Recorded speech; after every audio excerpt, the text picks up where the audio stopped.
네, 안녕하세요. 저는 우아한 형제들 베트남에서 배민 제품과 기술을 책임지고 있는 조연이라고 합니다. 오늘 이 발표를 통해서 여러분께 베트남 배민을 소개해 드리려고 합니다. 저희는 따로 영어 이름을 사용한다거나 하지는 않고요. 한국어 이름, 베트남어 이름, 영어 이름을 자기 마음대로 사용하고 있는데요. 저는 개인적으로 오랫동안 사용해온 조이라는 이름으로 베트남 팀에서 불리고 있습니다. 베트남 하면은 뭐가 떠오르시나요? 초록초록하고 한적한 자연 속에 동그란 사각 같은 모자를 쓰고 있는 이미지가 떠오르지 않을까 생각이 되는데요. 저는 사실 가장 먼저 쌀국수가 떠오릅니다. 다들 쌀국수 많이 좋아하실 텐데요. 저도 쌀국수를 굉장히 오래전부터 좋아하던 음식이라 그간 다녀본 거의 모든 도시에서 쌀국수집에 갔던 것 같아요. TMI로 가장 맛있었던 쌀국수집은 프랑스 파리에서 갔던 쌀국수집이었던 것 같습니다. 사실 2018년 이전에 저한테 베트남에 대해서 떠오르는 걸 얘기해 보라고 했으면 아마 방금 얘기했던 쌀국수가 전부였을 거예요. 저한테 생애 최초로 베트남을 접한 거는 2017년 6월에 가족들과 다낭, 호이안 여행을 갔던 것이었는데요. 그로부터 1년 뒤에 우아한 형제들의 글로벌 TF에 합류해서 베트남에 나온 이후로 이제 3년, 그리고 횟수로 4년째 베트남에서 배민 서비스를 만들고 있습니다. 네. 베트남에 배달의 민족이 있다던데 사실 얼마나 많은 분들이 베트남에 배민이 있다는 것을 알고 계신지 모르겠어요. 베트남에 살고 계시는 한국 교민들도 사실 우스운 얘기로 베트남 배민은 한국 배달의 민족과 전혀 관계가 없는 사람들이 한국 배민을 베껴서 만든 짝퉁 앱이다 라는 얘기를 초반에 하셨다고 얘기를 들었습니다. 하지만 아마 팬데믹으로 베트남 입국이 어려워지기 전에 호찌민이나 하노이에 들리셨던 분들 같은 경우에는 아마 어디서 많이 본 민트색 옷을 입은 라이더분들이 오토바이 타고 음식을 배달하고 계시는 모습을 심심치 않게 보셨을 거라고 생각을 합니다. 네, 보고 계시는 부분은 최근에 베트남의 중부지방인 후에에 런칭한 배민의 모습입니다. 다낭에 아마 가보신 분들이라면 다낭에서부터 차로 1시간 정도 거리에 있는 후에에 들려보지 않으셨을까 싶네요. 네, 보시는 것처럼 이렇게 실제로 베트남에도 배민이 있습니다. 베트남 배민은 2019년 5월 14일에 베트남의 경제 수도라고 할 수 있는 호찌민시의 중심 지역, 그러니까 1군, 3군 중심 지역에서 처음 런칭을 했고요. 현재는 하노이, 다낭, 조금 아까 말씀드린 후에 하이퐁, 달락 같은 베트남 전역의 주요 도시에 진출해 있습니다. 저희는 시작부터 엄청 빠르게 지역 확장을 하지는 않았고요. 호찌민 안에서도 아까 말씀드린 것처럼 가장 유동인구가 많은 1군 그리고 3군 그리고 그 중에서도 음식 배달에 있어서 상징적인 스팟이라고 할 수 있는 밀크티 스트릿에서 가장 높은 점유율을 확보하고 그거를 통해 서비스 운영에 있어서 좋은 경험을 만들 수 있도록 여러 시행착오를 거친 후에 호찌민 전역으로 확장 그리고 긴 어떤 운영 경험 끝에 다음해 6월이 되어서야 두 번째 도시이자 베트남의 수도인 하노이로 진출을 한 상황입니다. 베트남 배민을 만들고 있는 사람들은 현재 300명이 훌쩍 넘는 우아한 형제들 베트남 직원들입니다. 2018년 10월에 베트남에 저희가 처음 나갔을 때는 제품팀과 사업팀을 합쳐서 10명 남짓 되는 분들밖에 없었는데 이 짧은 사이에 거의 30배가 넘는 규모의 동료분들하고 현재는 같이 일하고 있네요. 보시는 것처럼 요즘은 베트남 역시도 대부분의 구성원들이 재택근무를 하고 있는 상황입니다. 베트남 배민의 주력 서비스는 당연히 음식 배달 서비스입니다. 최근 베트남 그리고 특히나 호찌민이 락다운 사태를 겪으면서 약간 주춤하기는 했었지만 지금도 하루에 수많은 라이더분들이 음식 배달을 수행하고 계시고요. 지금 보여드리고 있는 앱 스크린을 보면 어딘가 낯설면서도 익숙하다고 느끼실 것 같아요. 베트남 배민은 한국에서 그냥 이름만 가지고 간 게 아니라 이렇게 배지형 아이콘을 사용하는 것이라던가 캐릭터를 활용하는 부분들을 많이 차용했습니다. 저희 이전에 다른 배달 앱이나 이커머스 서비스, 혹은 다른 인터넷 서비스에서 이렇게 캐릭터를 활용하거나 위트 있는 메시지를 전달하는 사례가 많지 않았기 때문에 베트남의 MZ세대, 젊은 세대가 특별히 눈여겨보고 좋은 인상을 주고 있는 것 같아요. 가져가고 있는 것 같아요.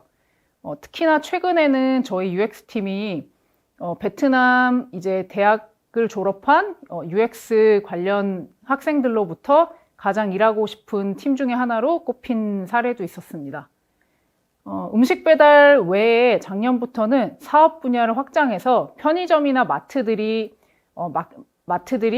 들어와 있는, 입점해 있는 마켓플레이스 모델인 배민마트 또한 런칭을 했습니다. 편의점 배달이나 식료품 배달이 베트남에 사실 대중화되어 있지는 않아요. 그런데 최근에 팬데믹 락다운의 여파로 식료품 배달에 대한 수요도 점차 늘고 있는 추세입니다. 네, 또한 저희는 서비스 초기부터 공유 주방 형태의 다양한 한국의 배달 음식들을 소개하고 이런 부분들을 베트남 분들이 즐기실 수 있도록 하는 배민 키친을 서비스하고 있고요.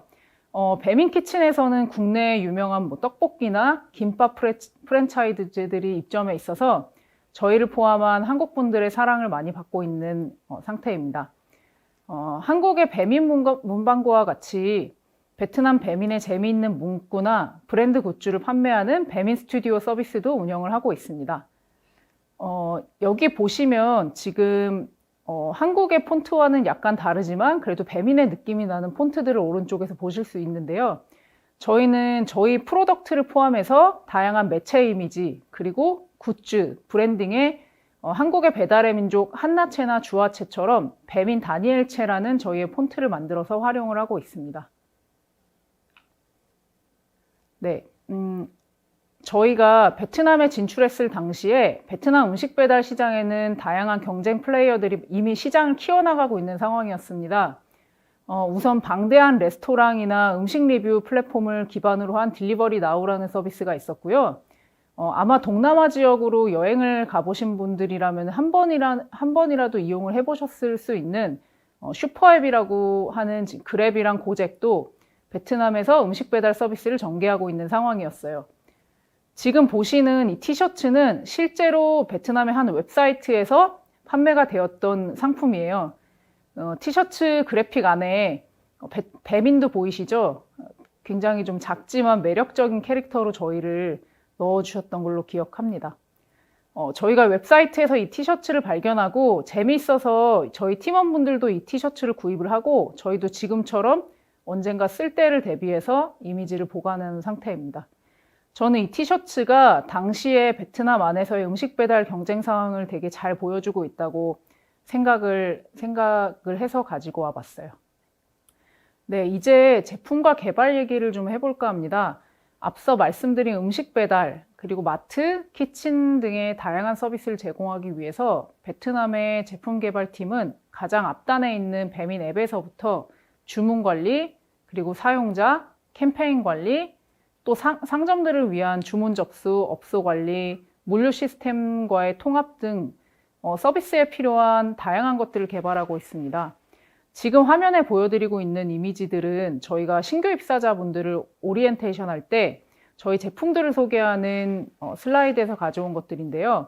앞에 보이는 이러한 애플리케이션을 서비스하기 위해서 뒷단에도 다양한 서비스들이 구축되고 운영되고 있습니다. 아마 대부분 생각하시기에 한국의 배민 시스템을 그대로 가지고 가지 않았을까라고 생각하기 쉬운데요. 국내 환경에 맞게 구축되고 운영되고 온 한국의 배민 서비스들을 들고 가기는 사실상 어려워서 빠르게 신규 환경에 맞춰서 개발할 수 있도록 처음부터 새롭게 서비스를 구축하고 지금도 계속해서 개발해 나가고 있습니다. 사실 그러다 보니 어려운 점이 좀 있었는데요. 돌아보면 개인적으로 제품을 개발하는 사람으로서 가장 크게 착각했던 부분이 있었던 것 같습니다. 우리가 동남아에 나가서 새로운 사업을 전개하는 스타트업이라고 생각한 부분이었던 것 같아요. 보통 스타트업은 사업 컨셉을 증명하기 위해서 MVP를 개발해 세상에 내보내고 프로덕트 마켓 핏, PMF라고 하죠. 프로덕트 마켓 핏을 찾는 과정에서 사업 컨셉과 제품을 계속해서 린하게 다듬어 나가잖아요. 그런 부분에 있어서 초기 스타트업은 핵심적인 기능에 집중하고 나머지는 과감히 무시하는 어쩔 수 없는 선택을 하고는 합니다. 시간과 자원이 한정되어 있으니까요. 초반 슬라이드에서 제가 공유드린 내용을 기억하실지 모르겠지만 저희도 2018년 말에는 베트남 배민 서비스 구축을 위해 나갔던 제품팀 인원이 5명 남짓밖에 되지 않았고 그 후에 런칭 시점에도 10명 언저리였던 것 같아요. 하지만 베트남 배민팀은 새로운 시장을 정의하는 류의 어떤 앞서 말씀드린 스타트업 팀이라고 볼 수는 없었어요.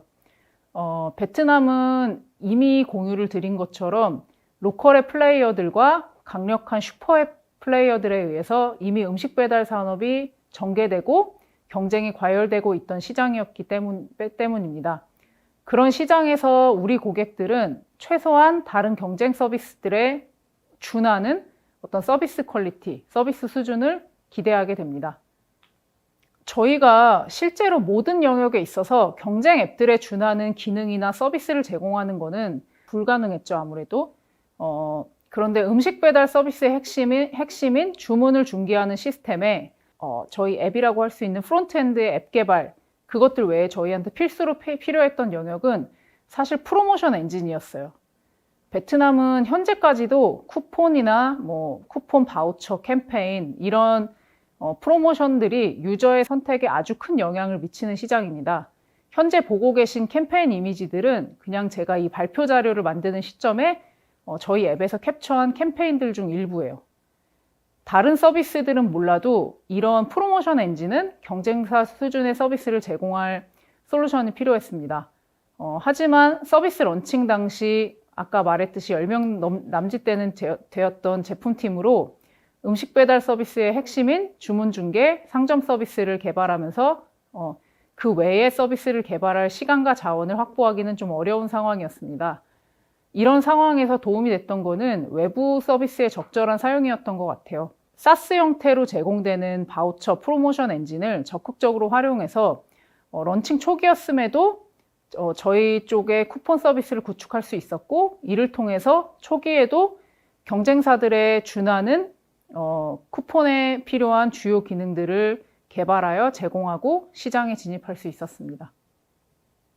아무래도 그 다양한 분들에게 베트남 배민을 소개해드리는 자리다 보니까 비교적 수박 겉핥기처럼 일반적인 부분들만을 소개시켜드릴 수밖에 없었던 것 같아요.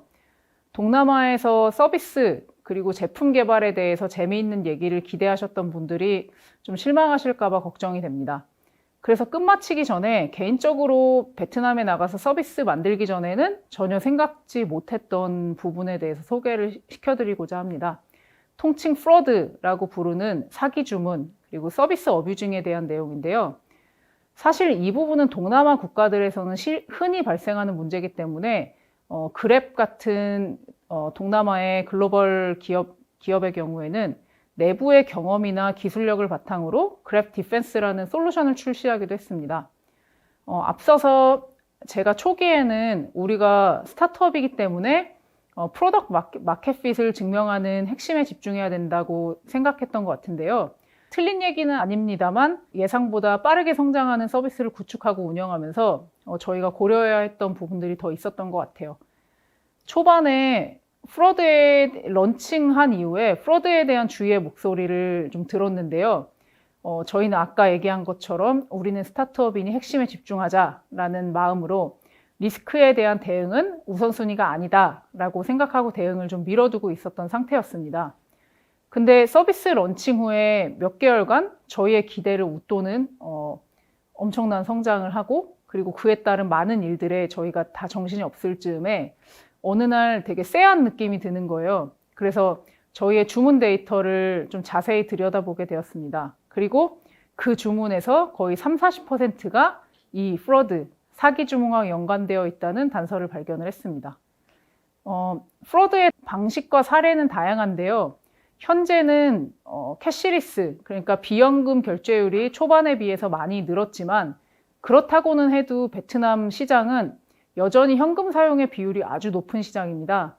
그러한 현금의 흐름이 라이더를 통해서 이루어지다 보니 아주 간단한 사례를 예를 들어 드리자면 라이더분이 고객인 척 주문을 본인이 만들고 배달도 직접 한 척하고 저희가 초반에 제공했던 프로모션 비용을 뭔가 주문과 어떤 실제적인 배달이 없이 가져가신다든지 혹은 다른 플랫폼의 라이더와 합심해서 다른 플랫폼에서 주문이 들어왔을 때 프로모션 밸류가 높았던 저희 신규 플레이어인 배민으로 똑같은 음식을 시키는 거예요. 그래서 거기서 제공하는 프로모션 밸류만큼 그 라이더분이 챙겨가신다든지 하는 사례들을 경험했습니다. 초반에는 이런 부분들을 사후 데이터 분석을 통해서 매뉴얼하게 대응할 수밖에 없었어요. 하지만 주문과 관련된 다양한 라이더 고객들의 풋프린트 데이터를 이용해서 사기 주문의 패턴을 분석하고 그리고 사기 주문들을 탐지하고 대응해 나갈 수 있었습니다. 현재는 이러한 프로드 주문들의 탐지를 실시간으로 수행한다던가 머신러닝을 활용해서 사기 주문일 가능성이 높은 주문들을 가려낸다던가 하는 기술들을 점점 더 도입하고 개발해 나가고 있어요. 이런 노력들을 통해서 현장의 사기 대응팀과 저희 엔지니어들이 힘을 합쳐서 기술과 운영을 발전시키고 있는 상황입니다. 네, 베트남 배민에 대한 소개는 여기에서 마치겠습니다. 해외여행을 자유롭게 하지 못하게 된 지 꽤 오랜 시간이 흘러서 오늘 이 발표가 여러분들께 뭔가 낯선 해외에 나가서 새롭고 다양한 경험을 하는 것에 대한 간접 체험 같은 시간이었으면 하는 바람이 있고요. 끝으로 아마 예상이 되시겠지만 베트남 팀은 아직도 할 일이 너무 많고 다양한 도전들이 있는 상황입니다.